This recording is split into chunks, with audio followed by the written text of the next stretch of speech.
Hey there! You see that little frog right there? Looks kinda shy, not very charismatic, but kinda cute. Well, that's Oli. Oli is a little frog and he is going to school. Actually, he's going to Love University. It's a very proud thing to do as a frog. You honor your traditions. You know, like that very famous frog, years and years ago. Actually, millions of years ago, if you count for frog years. Like that Edgar le Ver. He actually made it and turned into a human and inspired so many next generations out of it. Now, they all go to school. They learn how to fall in love, how to be seductive, how to be charismatic, and eventually achieve what he did. And that is Oli's biggest dreams. He's always been quite lonely and he could not hope for anything better. He was such a great student. He would know the answer for any question. He would know by heart all of the books, all of the studies. Only issue is, when it comes to performing, well, it wasn't so easy. Especially when TT was around.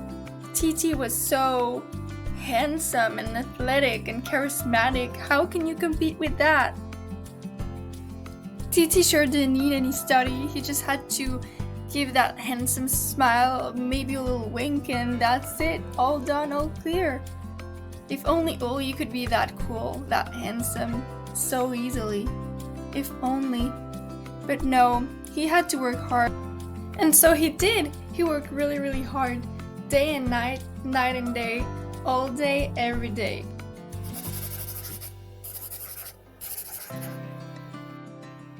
Oli was the most motivated frog you could ever find. Look at that. Even at night he would just look up extra books so he could be the best of the best.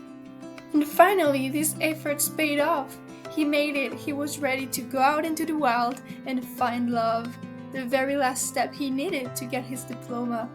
But even better than that, finding love will make him turn into a human. And so he was out to find love, and he did find it. Her name is Sophie. She looks really warm. She looks smart, and she's kind of funny too, so he really got struck on love this time. No, but honestly, look at his face. If this isn't love, I do not know what is. But then, of course, right before he found the courage to go talk to her, someone else was there first. And who was that? Of course it was TT, the tall, the athletic TT. But that was not gonna stop Oli from trying. He had options, he had his studies and his brain, and he was gonna use it. So he put on his best bow tie and went there anyway. And TT could not believe he even tried to take Sophie from her. The game was on. May the best of them win. But of course this quickly turned into a fight, and Oli could not stand how TT had everything given to him.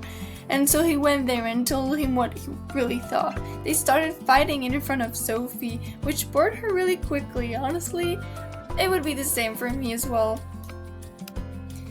And so she got so bored, she actually just left, which is quite understandable.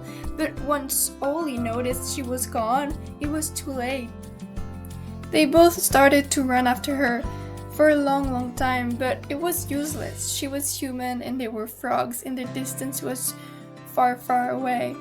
By the time they realized it was too late, then they had to give up. They were lost. And now they had no other choice but to team up and find eventually a way home, even though they hated each other. That's the only solution they had. So they started searching, looking just as much for home and for Sophie. And the more they would look, the less they would find, and Oli would get more and more emotional. Even though TT had trouble understanding him, he would feel empathy for him. And Oli felt so low he actually felt like giving up. And he kinda did. He sat down pouting for a minute, just not saying a word. TT felt bad for him. He slowly, very carefully joined him and sat down as well. They stayed there in silence for a moment, just looking at the moon and really feeling their feelings. By staying there silently respectfully, Oli actually started talking and sharing about how of a lonely frog he was and how much hope he put on this quest of love to flee from this loneliness. He's dreamed of this for years and he worked so hard for this, and now it was lost in the wild. Oli shared a lot with him. He actually shared as well how much he was jealous of Titi. Naturally handsome, naturally charismatic.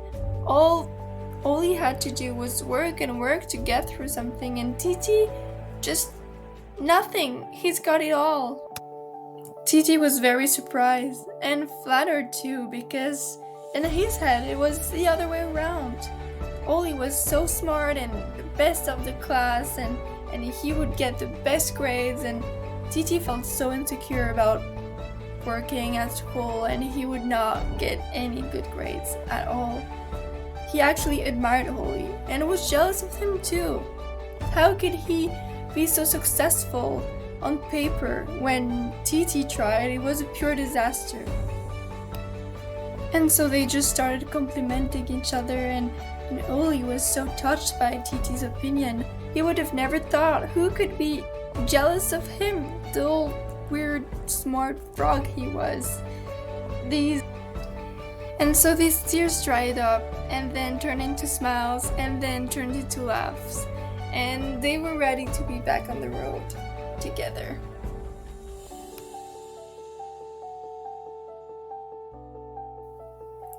After going through the whole city and even braving the dog's bark, they found her. She was there laughing and just as beautiful as when he first saw her. And Titi was right behind him, watching for him. Unfortunately, he got rejected, and Oli was sad. Really sad. I mean, like, really, really, really sad. I mean, the frog was crying. Have you ever seen a frog cry before? I didn't think so. Well, that's a frog's heartbreak, and it is really, really deep. Titi couldn't stand to see Oli like that, so hurt, such in pain. He picked up the flower and handed it to him. Oli looked up, very touched. He couldn't believe how kind Titi's been. He dried up his tears as much as he could and accepted his gift.